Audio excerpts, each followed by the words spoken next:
Dear friends, मेरा नाम है doctor Shipra Mathur. I am a nutritionist and weight management consultant. तो फ्रेंड्स, आज हम बात करेंगे स्ट्रेस यानी कि तनाव की, और उसका क्या रिलेशन है वेट गेन से या मोटापे से। तो हम सब ने एक्सपीरियंस किया है दोस्तों कि आज की भागम भाग वाली ज़िंदगी में हमें कहीं ना कहीं स्ट्रेस ज़रूर घेर ही लेता है। फिर चाहे वो ऑफिस में डेडलाइंस मीट करनी हो, चाहे कोई टेस्ट या एग्ज़ाम देना हो, या किसी कंपटीशन में पार्टिसिपेट करना हो, या फिर सिंपली अपने बढ़ते हुए वेट के बारे में सोच सोच के परेशान होना हो, तो स्ट्रेस तो कहीं ना कहीं से आ ही जाता है। और मेरे एक्सपीरियंस में मैंने देखा है कि मुझे ऐसे लोग मिले हैं जिन्होंने मुझसे कहा है कि मैम, मुझे सर के भले क्यों ना खड़ा करना पड़े आपको, लेकिन मेरा वेट ज़रूर कम कर दीजिए, या मैं सालों से वेट कम करने की सोच रहा हूँ या सोच रही हूँ, बार बार होता भी है लेकिन दोबारा से बढ़ जाता है। और कुछ लोग तो ऐसे हैं जो सुबह शाम दिन रात वेइंग स्केल पर अपना वेट चेक करते ही रहते हैं और परेशान होते रहते हैं। तो फ्रेंड्स, आखिर ये स्ट्रेस है क्या? स्ट्रेस सिंपली आप कह सकते हैं हमारे शरीर का जवाब देने का तरीका है जब हम किसी तनावग्रस्त या थ्रेटनिंग या डिमांडिंग सिचुएशन का सामना करते हैं। ये एक तरीके का रिस्पॉन्ड करने का तरीका है शरीर का। नाउ, जब हमारा शरीर स्ट्रेस्ड होता है तो हमारा नर्वस सिस्टम और एड्रीनल ग्लैंड्स एक तरीके की स्ट्रेस हार्मोन्स की बाढ़ ले आते हैं सिस्टम में। That means our system is flooded with stress hormones which we call catecholamines. इन कैटेकोलामीन्स यानी कि स्ट्रेस हार्मोन्स में खास होते हैं कॉर्टिसोल हार्मोन एंड एड्रेनालिन। ये दोनों ही हमारी बॉडी को फाइट और फ्लाइट रिस्पॉन्स के लिए तैयार करते हैं। यानी कि मान लीजिए कि आपके सामने दोस्तों शेर आ जाए, तो आपको विद इन सेकेंड्स डिसाइड करना होगा कि आपको वहाँ उस शेर के सामने डट के खड़े रहना है, उससे फाइट करना है या फ्लाइट करना है, यानी कि डबल स्पीड से भाग जाना है। So this is the fight and flight response, जिसमें कि ये स्ट्रेस हार्मोन्स हमारी मदद करते हैं। Now the thing is that short term में तो ये स्ट्रेस हमारे लिए बहुत हेल्पफुल रहता है, क्योंकि ये हमारी हार्ट बीट को तेज़ कर देता है, हमारे ब्लड फ्लो को तेज़ कर देता है, एनर्जी, स्टैमिना, कंसंट्रेशन सब चीज़ बढ़ जाती है। But in the long term it can prove really harmful and detrimental for our body. ये बहुत ही नुकसानदेह होता है जब ये लॉन्ग टर्म में चला जाता है। और जब ऐसा होता है दोस्तों, तो एग्जैक्टली क्या होता है ये भी सोचिए। सबसे पहली चीज़, हमारे ब्लड में शुगर की बाढ़ आ जाती है, जो कि ये हार्मोन्स जानबूझ के क्रिएट करते हैं जिससे कि हम उस स्ट्रेसफुल कंडीशन का सामना कर सकें। और जैसे ही हमारे ब्लड में शुगर की बाढ़ आती है, it's like a sugar bomb that explodes in our blood.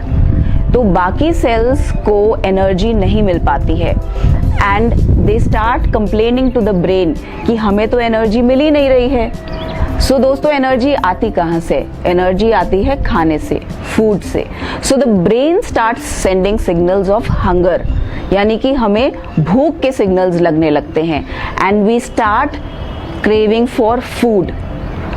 But the catch here is कि हमें दाल चावल रोटी सब्जी वाली भूख नहीं लगती है इस समय हमें लगती है भूख कुछ शुगर लेडन फूड्स खाने की, कुछ कैलोरी डेंस फूड खाने की, यानी कि जो चीज़ें बहुत मीठी होती हैं, मिठाइयाँ, cakes, pastries. And calorie dense foods का मतलब है जो कम क्वांटिटी में ज़्यादा कैलोरीज देते हैं food. So people start having chocolates and ice creams and मिठाइज, and these are also called comfort foods, क्योंकि ये हमारी बॉडी को रिलैक्स होने में मदद करते हैं। So you can well imagine कि जब हम इस तरह के खाने खाएंगे तो हमारा कितना वेट बढ़ने के चांसेस होते हैं।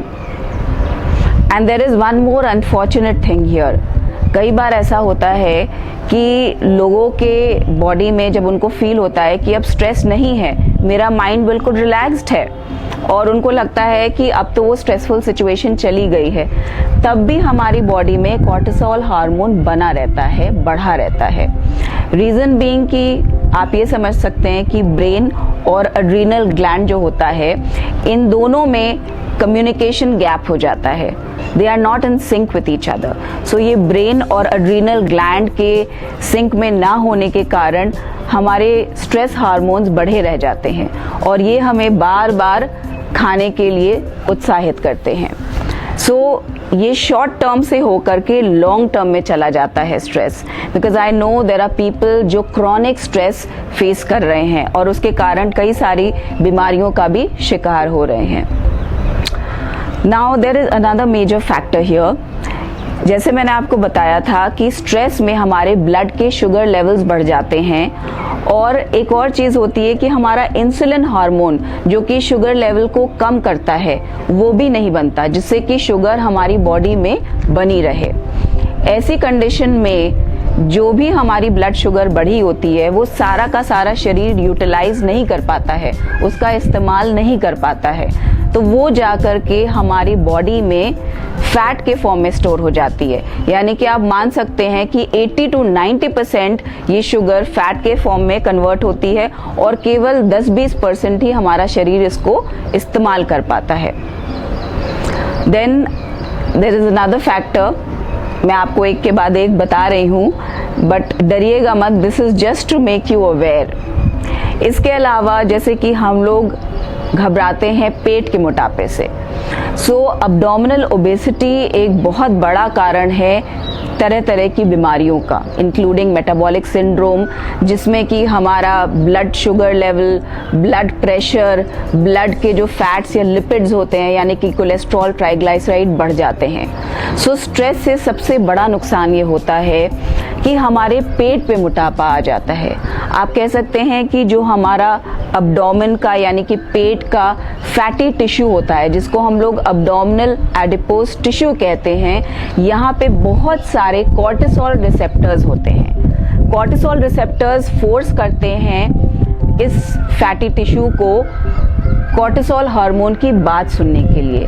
दैट मीन्स अगर चर्बी कहीं भी आएगी, जो मैंने आपको बताया था 80 to 90% फैट डिपॉजिट होता है, तो वो 80 to 90% फैट कहिए आपके अब्डोमेन पे डिपॉजिट हो जाए और आपकी परेशानियां बढ़ जाएं। Scary, right? Coming to another point, ये जो कॉर्टिसोल हार्मोन होता है ये आप कह सकते हैं कि हमारे वाटर एंड सॉल्ट बैलेंस को भी कंट्रोल करता है। यानी कि आपने देखा होगा जब हम बहुत परेशान होते हैं या रो लेते हैं तो हमारे कहीं ना कहीं सूजन या पफिनेस आने लगती है। That could be because of an imbalance of salt and water. So सूजन आने का कारण भी कहीं ना कहीं स्ट्रेस हो सकता है। एंड क्रॉनिक इन्फ्लेमेशन, क्रॉनिक सूजन is a basic underline factor for obesity या मोटापा। सो आप देख सकते हैं कि कैसे जब हम स्ट्रेस्ड होते हैं हम अपने ही चक्रव्यूह में फंस जाते हैं। So please do not gate trapped in this चक्रव्यूह ऑफ स्ट्रेस। सो फ्रेंड्स, आपने देखा कि स्ट्रेस से कितने सारे नुकसान होते हैं और कैसे हमारा वेट इसकी वजह से बढ़ता है, स्पेशली अब्डोमेन का। सो इसका सोल्यूशन क्या है? सोल्यूशंस पे बात करें तो सबसे पहले मैं डाइटरी सोल्यूशंस की बात करना चाहूँगी आपसे, न्यूट्रिशनल गाइडलाइंस आपको देना चाहूँगी। आप लोग ने आई थिंक काफ़ी सुना होगा कि जब स्ट्रेस में हमारी बॉडी होती है तो एंटी स्ट्रेस विटामिन बहुत काम आता है, यानी कि विटामिन सी।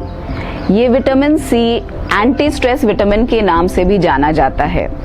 एंड बिकॉज हमारा शरीर इसको बना नहीं पाता है, इस वजह से हमें इसे एक्सटर्नल सोर्सेज से लेना ही पड़ता है। एंड ये हमारे मूड स्विंग्स को, एंजाइटी को काफ़ी हद तक हेल्प करता है कम करने में। सो इसके नेचुरल सोर्सेज फ्रेंड्स हैं इंडियन गूसबेरी यानी कि आंवला। विटामिन सी आप नींबू में भी पाते हैं, ऑरेंजेस, कीनू, कीवी, स्ट्रॉबेरीज, इन सभी में होता है। So you should load up on these fruits and vegetables like broccoli for vitamin C. Then there is another nutrient by the name of omega-3 fatty acids. मैंने इसके बारे में बात की है अपने प्रीवियस यूट्यूब वीडियो में भी, जो मैंने स्टूडेंट्स के लिए बनाया था during exam time. So the brain requires a lot of vitamin C and omega 3 fatty acids also. Again omega 3 fatty acids हमारे बॉडी में नहीं बनते हैं, so we again have to take them from external sources.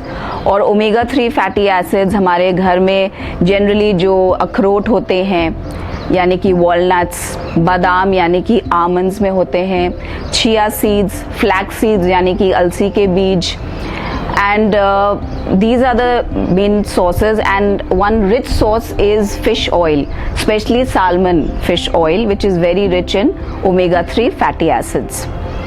Then there are recent studies going on about vitamin D, कि vitamin D हमारे stress levels को कम करने में काफ़ी हद तक मददगार रहता है. So I would say vitamin D we should again take through external sources, and it is the sunshine vitamin.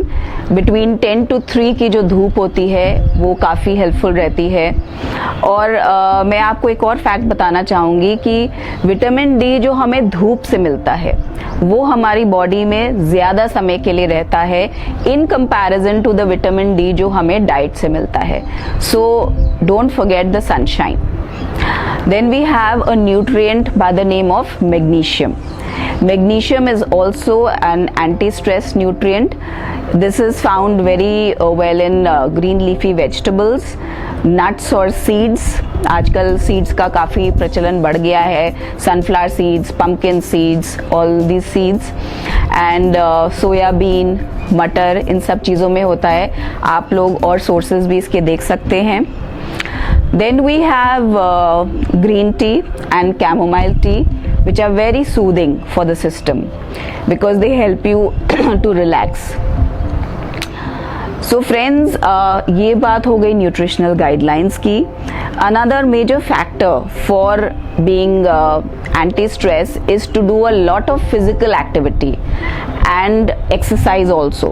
So वो exercise या physical activity जो आपकी एरोबिक एक्टिविटी बढ़ा देती है, वो आपका हार्ट रेट भी बढ़ाती है और ऑक्सीजन इनटेक भी बढ़ा देती है. So try to indulge in activities like running, jogging, doing the treadmill, and maybe dancing to your favorite music. So all these will help you to get de-stressed, which is so important for us nowadays. So do this on a regular basis. So this was about exercise. Now I would like to share a personal experience with you all. मेरे पास अक्सर लोग आते हैं and उनकी life में बहुत सारी परेशानियां होती हैं other than मोटापा. So what happens is कि ऐसे में मैं उनको एक ही चीज़ सजेस्ट करती हूँ कि आज सिचुएशन ख़राब है, कल कहीं और ख़राब हो जाए. तो ऐसे में जो एक सिंगल चीज़ चेंज हो सकती है वो है हमारा रिएक्शन. सो हमें अपने रिएक्शंस को कंट्रोल करके रखना है, बिकॉज स्ट्रेस तो कहीं ना कहीं, जैसे मैंने कहा, हमें घेर ही लेता है. दूसरी बात, मैं उनको एक एग्जाम्पल देती हूँ कि जब एक छोटा बच्चा होता है और वो चलना सीख रहा होता है और उसके पेरेंट्स उसको खड़े होकर के दूर से देख रहे होते हैं, तो वो खड़ा होता है, फिर गिरता है, फिर चलता है, फिर गिरता है. उसके पेरेंट्स उसको उस सिचुएशन से निपटने देते हैं कि तुम इस सिचुएशन को खुद हैंडल कर रहे हो तो करो. बट जिस मोमेंट बच्चा हाथ फैला के अपने पेरेंट्स से मदद मांगता है तो वो तुरंत उसकी मदद करने के लिए दौड़ पड़ते हैं. बस कुछ ऐसा ही रिलेशन है दोस्तों हमारा और उस सुपर पावर का जिसने हमें बनाया है. वैसे तो हम अपनी ही उलझनों को खुद ही सुलझाने की कोशिश करते रहते हैं और उसी में गोल गोल घूमते रहते हैं, लेकिन जिस मोमेंट हम उस सुपर पावर की तरफ हाथ फैला के खड़े हो जाते हैं कि अब ये हमारे बस की बात नहीं है, आप ही इसको सॉल्व करिए, तो उसी moment you will experience magic. Believe me, it's actually magic. And stress का फिर कहीं नामो निशान नहीं रह जाता है. So this is my personal experience. और अब मैं आपको अपने पर्सनल स्ट्रेस बस्टर से मिलाना चाहूँगी जिनका नाम है mister Sheru. Come here dear. चलिए सबको नमस्ते करिए, हेलो करिए। सो ये है मेरे शेरू महाराज, जो कि अभी थोड़ा ज़्यादा एक्साइटेड दिख रहे हैं on camera. So I will let him go. Sheru से bye bye and stay happy. Tata, bye bye.